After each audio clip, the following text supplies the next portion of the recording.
मत्ती अध्याय 22।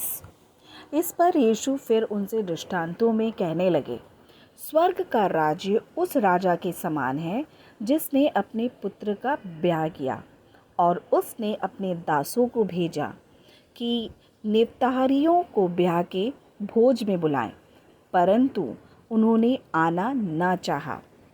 फिर उसने और दासों को यह कहकर भेजा कि निवतारियों से कहो, देखो, मैं भोज तैयार कर चुका हूँ और मेरे बैल और पले हुए पशु मारे गए हैं और सब कुछ तैयार है, ब्याह के भोज में आओ। परंतु वे बेपरवाही करके चल दिए, क्योंकि अपने खेत को, कोई अपने व्यापार को, औरों ने जो बच रहे थे उसके दासों को पकड़कर उनका अनादर किया और मार डाला। राजा ने क्रोध किया और अपनी सेना भेजकर उन हत्यारों को नाश किया और उनके नगर को फूंक दिया।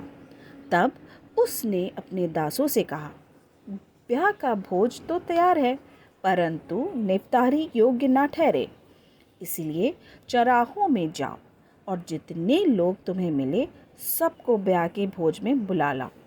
सो उन दासों ने सड़कों पर जाकर क्या बुरे क्या भले जितने मिले सबको इकट्ठा किया और ब्याह का घर जेवनहारों से भर गया। जब राजा जेवनहारों को देखने को भीतर आया तो उसने वहाँ एक मनुष्य को देखा जो ब्याह का वस्त्र नहीं पहने था। उसने उससे पूछा, हे मित्र, तू ब्याह का वस्त्र पहने बिना यहाँ क्यों आ गया? उसका मुंह बंद हो गया। तब राजा ने सेवकों से कहा, इसके हाथ पांव बांधकर उसे बाहर अंधियारे में डाल दो, वहाँ रोना और दांत पीसना होगा, क्योंकि बुलाए हुए तो बहुत परंतु चुने हुए थोड़े हैं। तब फरीसियों ने जाकर आपस में विचार किया कि उसको किस प्रकार बातों में फंसाएं। सो उन्होंने अपने चेलों को हेरोदियों के साथ उसके पास यह कहने को भेजा कि हे गुरु, हम जानते हैं कि तू सच्चा है और परमेश्वर का मार्ग सच्चाई से सिखाता है और किसी की परवाह नहीं करता, क्योंकि तू मनुष्यों का मुंह देखकर बातें नहीं करता।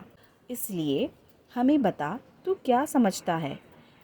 कैसर को कर देना उचित है कि नहीं? यीशु ने उनकी दुष्टता जानकर कहा, हे कपटियों, मुझे क्यों परखते हो? कर का सिक्का मुझे दिखाओ। तब वे उसके पास 1 दिनार ले आए। उसने उससे पूछा, यह मूर्ति और नाम किसका है? उन्होंने उससे कहा, कैसर का। तब उसने उनसे कहा, जो कैसर का है वह कैसर को, और जो परमेश्वर का है वह परमेश्वर को दो। यह सुनकर उन्होंने अचंभा किया और उसे छोड़कर चले गए। उसी दिन सदूकी, जो कहते हैं कि मेरे हुओं का पुनरुत्थान है ही नहीं, उसके पास आए और उससे पूछा कि हे गुरु, मूसा ने कहा था कि यदि कोई बिना संतान मर जाए तो उसका भाई उसकी पत्नी को ब्याह करके अपने भाई के लिए वंश उत्पन्न करे। हमारे यहाँ 7 भाई थे। पहला ब्याह करके मर गया और संतान ना होने के कारण अपनी पत्नी को अपने भाई के लिए छोड़ गया। इसी प्रकार दूसरे और तीसरे ने भी किया और 7 तक यही हुआ। सबके बाद वह स्त्री भी मर गई। सो जी उठने पर वह उन 7 में से किसकी पत्नी होगी, क्योंकि वह सबकी पत्नी हो चुकी थी? यीशु ने उन्हें उत्तर दिया कि तुम पवित्र शास्त्र और परमेश्वर की सामर्थ्य नहीं जानते, इस कारण भूल में पड़ गए हो। क्योंकि जी उठने पर ब्याह शादी ना होगी, परंतु वे स्वर्ग में परमेश्वर के दूतों की नाई होगी। परंतु मरे हुओं के जी उठने के विषय में क्या तुमने यह वचन नहीं पढ़ा जो परमेश्वर ने तुमसे कहा कि मैं इब्राहिम का परमेश्वर और इसहाक का परमेश्वर और याकूब का परमेश्वर हूँ? वह तो मरे हुओं को नहीं, परंतु जीवितों का परमेश्वर है। यह सुनकर लोग उसके उपदेश से चकित हुए। जब फरीसियों ने सुना कि उसने सदूकियों का मुंह बंद कर दिया तो वे इकट्ठे हुए, और उनमें से एक व्यवस्थापक ने परखने के लिए उससे पूछा, हे गुरु, व्यवस्था में कौन सी आज्ञा बड़ी है?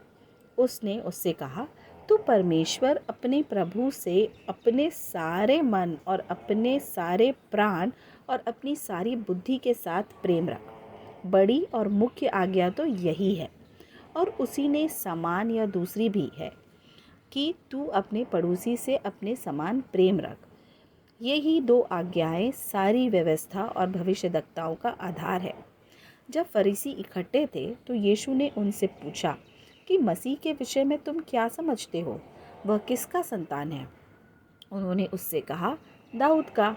उसने उनसे पूछा, तो दाऊद आत्मा में होकर उसे प्रभु क्यों कहता है कि प्रभु ने मेरे प्रभु से कहा, मेरे दाहिने बैठ, जब तक कि मैं तेरे बैरियों को तेरे पाँवों के नीचे ना कर दूं।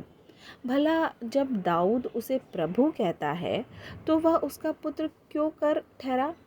उसके उत्तर में कोई भी एक बात ना कह सका, परंतु उस दिन से किसी को फिर उससे कुछ पूछने का हियाव ना हुआ।